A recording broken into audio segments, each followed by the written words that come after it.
വേദലക്ഷ്മി പുറത്തിറങ്ങിയതിന് ശേഷം ഒരു ഇൻ്റർവ്യൂ കൊടുത്തിട്ടുണ്ട്. ആ ഇൻ്റർവ്യൂവിനകത്ത് എല്ലാം നോർമലൈസ് ചെയ്ത് കഴിഞ്ഞാൽ നാളെ ഒരു പട്ടീനെ വിളിച്ചിട്ട് ഒരാൾ വന്നു കഴിഞ്ഞാൽ നമ്മൾ അതിനെ നോർമലൈസ് ചെയ്യണോ എന്ന് ചോദിക്കുന്നുണ്ട്.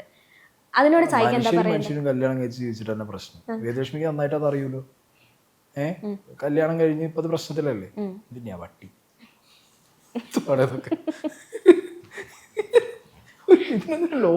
വേദലക്ഷ്മി പറഞ്ഞ സംഗതി ഒക്കെ ഉണ്ട്. ടു സ്പിരിറ്റ് പരിപാടികളൊക്കെ ഇല്ലാന്ന് ഞാൻ പറയുന്നില്ല. എക്സിസ്റ്റിംഗ് ആണ്, ഇല്ലാന്ന് പറയുന്നില്ല. പക്ഷെ അത് ഇത്ര വൈഡ് സ്പ്രെഡ് ആയി. ഇവരെ വിചാരം എന്താ അറിയോ, ഇതെന്തോ മറ്റേ കൊറോണ മാതിരി പരക്കുന്നു. ഒരു ലോജിക്ക് വേണ്ടി ഇതങ്ങനെ മറ്റേ കൊറോണ മാതിരി പരക്കുന്ന ഒരു പാൻഡമിക് ഒന്നുമല്ല.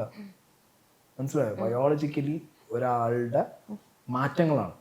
ചിലർക്ക് സംഭവിക്കും, ചിലർക്ക് സംഭവിക്കാതിരിക്കും. പിന്നെ കണ്ട് ഇൻഫ്ലുവൻസ്ഡ് ആവും എന്നൊക്കെ പറഞ്ഞു കഴിഞ്ഞാണ്ടല്ലോ, അതിലും വലിയ ബ്ലണ്ടർ വേറെ ഇല്ല. കാരണം ഇപ്പൊ മതപരമായിട്ടാണ് ആദില നോറേനെ എല്ലാവരും എതിർക്കുന്നത്. എല്ലാവരും എതിർക്കുന്നത് മതപരമായിട്ട്. മുസ്ലിം മതത്തിൽപ്പെട്ടവര് ഭയങ്കര എതിർപ്പാണ്.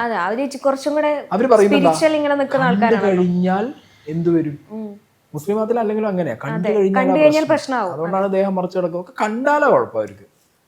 ഇത്രയൊക്കെ പറയുന്ന ആളുകള് ഈ കിതാബ് കൈ പിടിച്ച് കാണിച്ചു കൊടുക്കണില്ലേ, ഇത് പറഞ്ഞു കൊടുക്കുന്നില്ലേ? എന്നിട്ട് ഇൻഫ്ലുവൻസ്ഡ് ആയിട്ട് നാട്ടിലുള്ളവരൊക്കെ അതിൽ പറഞ്ഞ മാതിരിയാണോ നടക്കുന്നത്?